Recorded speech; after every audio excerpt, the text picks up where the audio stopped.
আপোনালোকে কৈছে আমাৰ বেয়া হৈছে এটা এটা সমষ্টি পঞ্চায়ততকে ডেফিনেট জিকা হাৰাটো বেলেগ কথা কিন্তু আমিতো পাইছো 40,000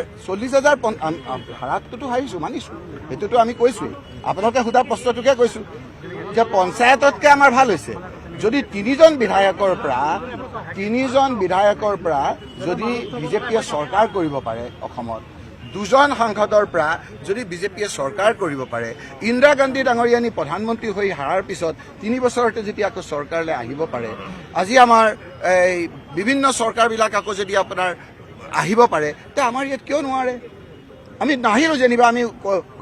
কনষ্ট্ৰাকটিভ অপজিশ্যন হিচাপে থাকিলো তাতে মোৰ তাত যোৱা বিধায়কক লৈ মোক একেবাৰে এনেকৈ ধৰাৰ মানেতো কিমান কিয় ভয় খাই আছে আমালৈ আমিতো 15 বছৰ চলাইছিলো তেওঁলোকৰ 15 বছৰ হ'ল জানো আমি 15 বছৰ একেলগে চলোৱা নাই জানো আমি যেতিয়া 15 বছৰ চলাইছিলো তেওঁলোকৰ বিধায়ক 3জন আছিল আমি আপুনি কথাটো মই বেড টিচাৰ বোলে মই বুজাব পৰা নাই আমাৰ যেতিয়া 15 আছিল 15 বছৰ চৰকাৰ আছিল বিধায়ক আছিল বিজেপিৰ 3জন দং চাব নালাগে বিধায়ক তেওঁলোকৰ বিধায়ক আছিল 3জন